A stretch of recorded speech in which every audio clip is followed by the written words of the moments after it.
तुमच्या मोलाच्या सहकार्यानंच आम्ही गाठलाय 30 लाख सबस्क्रायबर्सचा नवीन टप्पा. तुमच्या कामाची प्रत्येक बातमी साम टीव्हीच्या डिजिटल प्लॅटफॉर्मवर आजच लाईक, शेअर आणि फॉलो करा.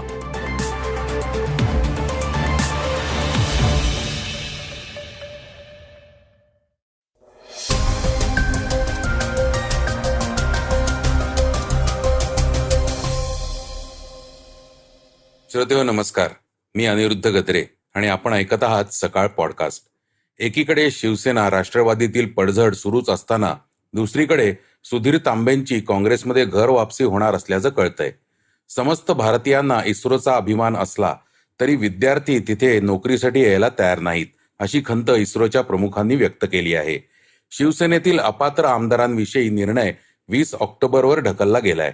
इस्रायलमधील भारतीयांच्या सुटकेसाठी ऑपरेशन अजय राबवलं जात आहे. भारतीय सैन्याने आता 15,000 फुटांवर BSNLचा टॉवर उभारलाय. 13 ऑक्टोबरच्या सिनेमा दिवसानिमित्त खास ऑफर देण्यात आली आहे. तर आशियाई क्रीडा स्पर्धेतील सुवर्णकुमार तिरंदाज ओजस देवताळे याचं नागपुरात जंगी स्वागत करण्यात आलंय. चर्चेतल्या बातमीत ऐकूया, अजित पवार गटाचे सगळे आरोप सुप्रिया सुळे यांनी फेटाळून लावले आहेत. शिवाय भाजप बरोबर जाण्याच्या हट्टापायीच शरद पवारांनी कंटाळून राजीनामा दिला, असा आरोपही सुप्रिया सुळे यांनी केला आहे. चला तर मग सुरुवात करूया आजच्या पॉडकास्टला. सुधीर तांबेंची काँग्रेसमध्ये होणार घर वापसी. सुधीर तांबे यांचं काँग्रेस पक्षाकडून निलंबन करण्यात आलं होतं. उमेदवारी देऊनही सुधीर तांबे यांनी अर्ज दाखल केला नाही. त्यामुळे सुधीर तांबे यांच्या विरोधात पक्षाने कारवाई केली होती. त्यांची आता घर वापसी होणार आहे असं दिसतंय. नाशिक पदवीधर मतदारसंघाची उमेदवारी सुधीर तांबे यांना देण्यात आली होती, परंतु त्यांनी काँग्रेसकडून उमेदवारी अर्ज भरला नाही. उलट त्यांचा मुलगा सत्यजित तांबे यांनी अपक्ष उमेदवारी अर्ज भरला. त्यामुळे काँग्रेसने त्यांच्या विरोधात कारवाई करत निलंबनाची कारवाई केली होती. दरम्यान शिस्तभंगाची कारवाई करण्यात आलेल्या सुधीर तांबेंना पुन्हा काँग्रेसमध्ये घेण्यासाठी महाराष्ट्रातील 2 महत्वाच्या नेत्यांची मोर्चे बांधणी सुरू असल्याचं कळतंय. नाशिक पदवीधर मतदारसंघासाठी AB फॉर्म दिल्यानंतरही तांबेंनी उमेदवारी अर्ज न भरता सत्यजित तांबे यांना अपक्ष निवडून आणलं. यामुळे सुधीर तांबेंवर 15 जानेवारीला तारिक अनवर यांनी कारवाई केली होती. मात्र आता अहमदनगर व उत्तर महाराष्ट्रातून पदाधिकाऱ्यांची नाराजी दूर करण्यासाठी 2 महत्वाच्या नेत्यांची दिल्लीत बोलणी सुरू झाली आहेत. लोकसभा निवडणुकांमध्ये सर्वांना सोबत घेऊन जाणार असल्याची वरिष्ठ नेत्यांची भूमिका असल्याची माहिती आहे.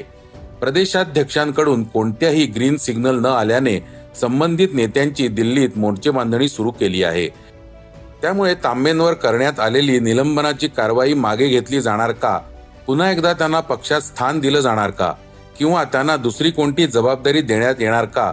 अशा चर्चा आता राजकीय वर्तुळात रंगल्या आहेत. इस्रोमध्ये अपेक्षित पगार नाही, त्यामुळे विद्यार्थी यायला उत्सुक नाहीत. सोमनाथ यांची खंत. चांद्रयान-3 मोहीम यशस्वीपणे पूर्ण करणं आणि आदित्य L1 मोहिमेचं यशस्वी लॉन्चिंग यामुळे इस्रो चर्चेत आहेत. भारतीयांना या संस्थेचा अभिमान आहे. मात्र या अवकाश संशोधन संस्थेमध्ये काम करण्यासाठी भारतातील प्रतिष्ठित अशा IITचे विद्यार्थी उत्सुक नसल्याचा खुलासा इस्रोचे प्रमुख सोमनाथ यांनी केला आहे. जगातील प्रमुख अवकाश संशोधन संस्थांमध्ये इस्रोची गणना होते.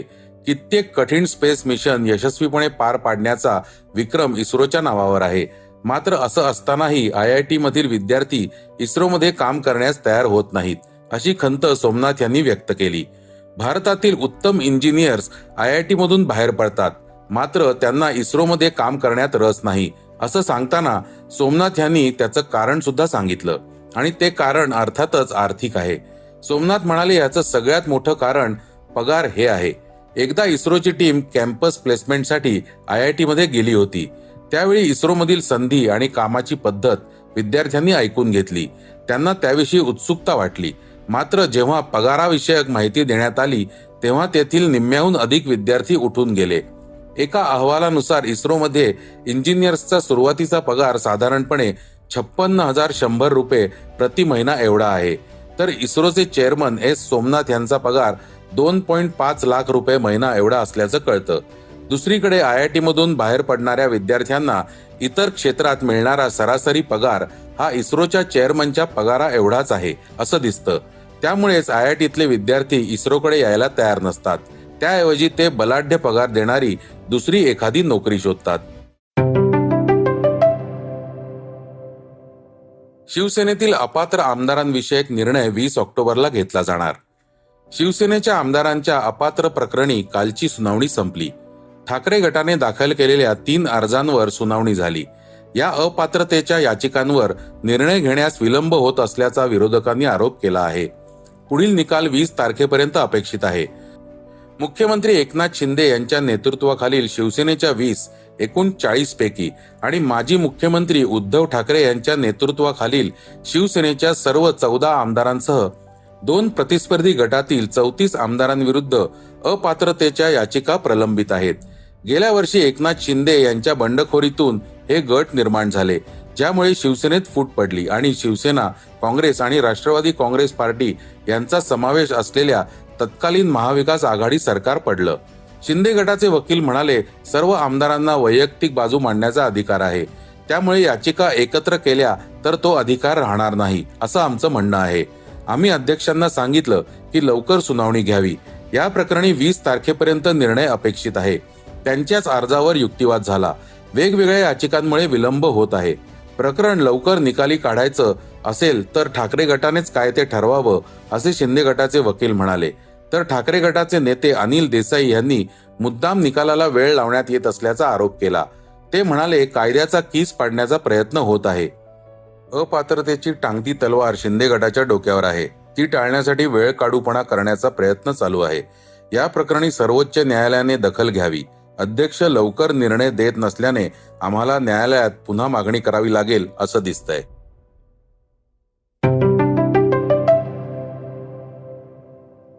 आता ऐकूया वेगवान घडामोडी. इस्रायलमध्ये अडकलेल्या 18,000 भारतीयांना परत आणण्यासाठी भारत सरकार ऑपरेशन अजय राबवण्यात येत आहे. परराष्ट्र मंत्री एस जयशंकर यांनी एक्स संदेशाद्वारे याची माहिती दिली. इस्रायलमध्ये अडकलेल्या भारतीयांना नोंदणी करण्याचं आवाहन करण्यात आलं आहे. इस्रायलची राजधानी तेल अविव येथून विमान भारताकडे उड्डाण करणार आहे. सीमेवरील डोंगराळ भागात तैनात असणाऱ्या सैनिकांना अधिक चांगली वायरलेस कम्युनिकेशन सेवा मिळणार आहे. भारतीय सैन्य आणि BSNLने 15,500 फूट उंचीवर एक बेस ट्रान्स रिसीव्हर उभारला आहे. याचा फायदा डोंगराळ भागात असणाऱ्या सैनिकांना होणार आहे. या BTS टॉवरमुळे बर्फाळ डोंगरांमध्ये सीमेचं रक्षण करत असलेले सैनिक एकमेकांशी अधिक सुलभतेने आणि स्पष्टपणे संपर्क साधू शकणार आहेत. या सैनिकांना रिअल टाइम इमर्जन्सी सिग्नल्स मिळू शकणार आहेत. याआधी देखील भारतीय सेनेसोबत मिळून BSNLने दुर्गम भागात टॉवर उभारण्याचे विक्रम आपल्या नावावर केले आहेत. 13 ऑक्टोबर हा राष्ट्रीय चित्रपट दिवस म्हणून साजरा केला जातो. या निमित्ताने एक भन्नाट ऑफर सिनेमा प्रेमींना देण्यात आली आहे. मल्टिप्लेक्स असोसिएशन ऑफ इंडियाने पूर्ण भारतभरामध्ये तिकिटांची किंमत 99 रुपये असल्याची घोषणा केली आहे. तिकीट प्रेक्षकांना बुक माय शो किंवा पेटीएम वरून बुक करता येणार आहेत. PVR, आयनॉक्स, सिनेपोलिस आणि मूव्ही टाइमने त्यांच्या सोशल मीडिया अकाउंटवर ही माहिती दिली आहे. आशियाई क्रीडा स्पर्धेत तिहेरी सुवर्णपदक जिंकण्याची ऐतिहासिक कामगिरी करणारा नागपूरचा गोल्डन बॉय व आंतरराष्ट्रीय तिरंदाज ओजस देवतळेचं जंगी स्वागत करण्यात आलंय. नागपूरचा आंतरराष्ट्रीय तिरंदाज ओजस देवतळेने हांगचाऊ येथील आशियाई क्रीडा स्पर्धेत तिरंदाजीतील कंपाऊंड प्रकारात 3 सुवर्णपदकं जिंकली आहेत. या स्पर्धेत देशासाठी सुवर्णपदक जिंकण्यात यशस्वी ठरलो आणि भारताचा तिरंगा विदेशात फडकवला याचा मला आनंद व अभिमान आहे, अशा भावना ओजसने व्यक्त केल्या आहेत. आता बातमी चर्चेतली. भाजपबरोबर जाण्याच्या हट्टाला कंटाळून शरद पवारांनी राजीनामा दिला. सुप्रिया सुळेंचा खुलासा. खरी राष्ट्रवादी कोणाची हा निर्णय आणि त्याविषयीच्या सुनावण्या जसजशा वाढत जात आहेत तसतसे दोन्ही गटातील आरोप प्रत्यारोप आता चिखलफेकीच्या स्वरूपात येऊ लागले आहेत. शरद पवार गटावर केलेल्या सगळ्या आरोपांना सुप्रिया सुळे यांनी सडेतोड उत्तर दिलं आहे. शरद पवारांनी जी राजीनाम्याची घोषणा केली ती अजित पवार गटाच्या भाजपमध्ये सामील होण्याच्या हट्टाला कंटाळूनच केली असा आरोपही सुप्रिया सुळे यांनी केला आहे. त्या काय म्हणाल्या आहेत ऐकूया. श्री छगन भुजबळ यांनी अनेक प्रत्यारोप आणि आरोप केलेले. पहिली गोष्ट, त्यांनी दोन गोष्टी आपण सगळ्यांनी या गोष्टी समजून घेतल्या पाहिजेत, कारण का तो इंटरव्ह्यू मी सविस्तर काल 9 वाजता एका चॅनलवर पाहिलेला आहे. पहिली गोष्ट त्यांनी कबुली केली की पहाटेचा शपथविधी आणि 2 जुलैचा शपथविधी हे दोन्ही शपथविधी आदरणीय पवार साहेबांना अंधारात ठेवून घेतलेले निर्णय आहेत असं श्री छगन भुजबळ म्हणले. ते या बाबतीत जे स्पष्टीकरण त्यांनी दिलेलं आहे की पहाटेचा शपथविधी आणि 2 जुलैचा शपथविधी या दोन्ही गोष्टी आदरणीय पवार साहेबांना न सांगता केलेल्या आहेत. त्याच्यामुळे अनेक वेळा ह्याच्याबद्दल तुमच्या मनामध्ये किंवा समाजामध्ये चर्चा होते. आज या गोष्टी स्पष्ट झालेल्या आहेत, जे श्री छगन भुजबळांनीच सांगितलेलं आहे की या दोन्ही गोष्टी पवार साहेबांना माहिती नव्हत्या आणि त्यांना अंधारात ते पक्षाचे राष्ट्रीय अध्यक्ष असतानाही हे दोन्हीही निर्णय त्यांना अंधारात ठेवून घेतलेले असं काल त्यांच्या इंटरव्ह्यू मध्ये सांगितलं. हा पहिला मुद्दा. दुसरा मुद्दा की आदरणीय पवार साहेबांची विचारधारा, त्या मीटिंग त्या सगळ्या इंटरव्ह्यू मध्ये ते सारखं म्हणत होते की अनेक वेळा आम्ही विनंती केली, चर्चा झाली, पण निर्णयावर कधीच आम्ही आलो नाही. किंतु परंतु याचा अर्थ हेच होतो याच्यातून की आदरणीय पवार साहेबांनी नेहमी त्यांच्या विचारधारेला कधीही सोडलं नाही आणि त्याच्याबद्दल ते कन्सिस्टंट राहिले की मी काँग्रेसचा विचार सोडणार नाही.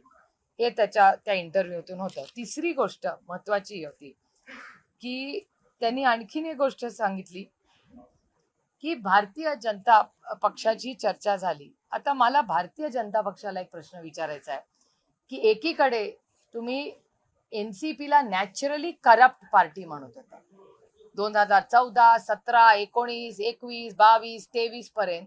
एकीकडे श्री भुजबळ म्हणतात की बॅक चॅनलवर सातत्याने राष्ट्रवादी काँग्रेस पक्षाची आणि भारतीय जनता पक्षाची चर्चा चालली होती. तर एकीकडे ना खाऊंगा ना खाने दूं म्हणणारा भारतीय जनता पक्ष राष्ट्रवादी काँग्रेस पक्षाला नॅचरली करप्ट पार्टी म्हणत होता. तर मग जर आम्ही करप्ट होतो तर मग भारतीय जनता पक्ष ही नेगोसिएशनला बसलीच कशी आमच्या बरोबर? तर मग इधर भारतीय जनता पक्ष सातत्याने खोटे आमच्यावर आरोप केले. जर आरोप खोटे होते तर भारतीय जनता पक्षाने राष्ट्रवादी काँग्रेस पक्षाची माफी मागितली पाहिजे की आम्ही सगळे जे आरोप केले हे खोटे होते. आणि जर ते करप्शन त्यांना मान्य असेल तर म्हणा की आम्हाला सब खाएंगे और सबको खाने देंगे, ही आमची नीती आहे. ही नीती भारतीय जनता पक्षाने स्पष्ट केली. एकीकडे आम्हाला म्हणायचं आम्ही करप्ट आहोत आणि दुसरीकडे बॅक चॅनल नेगोसिएशन करायचं. हा दुतोंडीपणा नाही झाला भारतीय जनता पक्षाचा? याचं स्पष्टीकरण भारतीय जनता पक्षाने दिलं पाहिजे. त्याच्यानंतर आणि एक त्यांनी गोष्ट सांगितली ज्याचा उल्लेख तुम्ही केला, राजीनामा. आदरणीय पवार साहेबांनी राजीनामा जो दिला तो त्यांना द्यायचाच नव्हता. पण ह्या सगळ्यांचा जो आग्रह होता बीजेपी, तेव्हा आदरणीय पवार साहेब दुखावले गेले आणि त्यांनी तो राजीनामा दिला. त्यांना अजिबात इच्छा नव्हती. नंतरचं सगळं तुम्हाला ते नाट्य वाटत असेल, आमच्यासाठी ते वास्तव होतं. आणि त्यानंतर महाराष्ट्राची जनता, महाराष्ट्राचा मीडिया असेल, राष्ट्रवादी काँग्रेस पक्ष कार्यकर्ते सहकारी असेल, त्यांनी आदरणीय पवार साहेबांना विनंती केली आणि सांगितलं तुम्हालाच ही जबाबदारी घ्यावी लागेल. आणि त्यातून आणखीन एक मुद्दा स्पष्ट झाला. तिथेच त्याच व्यासपीठावर श्री छगन भुजबळ असं म्हणाले की कमिटी बिमिटी काही चालणार नाही, तुम्हालाच ही जबाबदारी घ्यावी लागेल. त्यांनीच आदरणीय पवार साहेबांना आग्रह केला की तुम्हीच अध्यक्ष राहायला पाहिजे. आता ह्याच्यात आणखीन एक कॉन्ट्रडिक्शन येतं. ह्याच्यात आणखीन एक त्यांच्यामधला विरोधाभास असा दिसतो की एकीकडे ते म्हणतात पवार साहेबांनीच आम्हाला हा रिश्ता दाखवला, एका बाजूला म्हणतात नेगोशिएशन करतात, दुसरीकडे असं ते म्हणतात की ते तानाशाही आहे आणि ते खूप डॉमिनेटिंग होते. आता मला विचार सांगा, यांचं कॉन्ट्रडिक्शन बघा कसं आहे यांच्या सगळ्या या इंटरव्ह्यू मध्ये आणि त्यांच्या विचारधारेमध्ये. कॉन्ट्रडिक्शन असं आहे की आदरणीय पवार साहेबांनी त्यांनी कमिटी केली होती, तेव्हा कमिटीने निर्णय घ्यावा की पुढचा अध्यक्ष कोण व्हावा. जर तो माणूस तानाशाही असता तर त्यांनी कमिटी केली असती का? त्यांनी डायरेक्ट आदेश दिला असता की ही व्यक्ती होणार.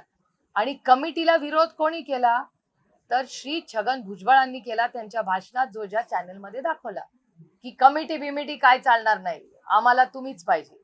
मग तानाशहा शरद पवार होते का हे सगळे होते? त्याच्यामुळे तानाशाह होते, पक्ष ते त्यांच्या पद्धतीने चालवत. त्यांना भारतीय आणि एक खूप महत्वाची गोष्ट, त्यांनी 4 वेळा, मी मोजलेली आहे म्हणून सांगते, 4 वेळा ते त्यांच्या इंटरव्ह्यू मध्ये असं म्हणाले की जेव्हा जेव्हा आम्ही साहेबांना भेटलो तेव्हा साहेब आम्हाला म्हणायचे मी येणार नाही, तुम्हाला जायचं असेल तर तुम्ही जाऊ शकता पण मी येणार नाही. पुन्हा पुन्हा तुम्ही तो इंटरव्ह्यू बघू शकता. सातत्याने पवार साहेब म्हणलेत की मी भारतीय जनता पक्षावर जाणार नाही, तुम्हाला जायचं असेल तर तुम्ही जाऊ शकता. हा ह्या सगळ्या स्टोरीचा बॅकग्राऊंड. अजित पवार गटाचं यावर काय म्हणणं असेल ते जाणून घेणं औत्सुक्याचं ठरणार आहे. तर श्रोते हो, हे होतं आजचं सकाळचं पॉडकास्ट. आजचं सकाळचं पॉडकास्ट तुम्हाला कसं वाटलं हे आम्हाला सांगायला विसरू नका. युट्यूबवर देखील तुम्ही सकाळचं पॉडकास्ट ऐकू शकता. त्यावरील तुमच्या प्रतिक्रिया, सूचना आमच्यापर्यंत जरूर पोहोचवा. आणि सगळ्यात महत्त्वाचं म्हणजे सकाळचं पॉडकास्ट तुमच्या मित्रांना, कुटुंबियांना नक्की शेअर करा. उद्या पुन्हा भेटूयात. धन्यवाद. वाचा, बघा आणि आता ऐका आणखी बातम्या isakal.com वर. तुम्ही हा पॉडकास्ट सकाळच्या वेबसाईट आणि ऍप वर सुद्धा ऐकू शकता. विसरू नका, या पॉडकास्टला आपल्या आवडीच्या पॉडकास्ट ऍप वर सबस्क्राईब किंवा फॉलो करायला.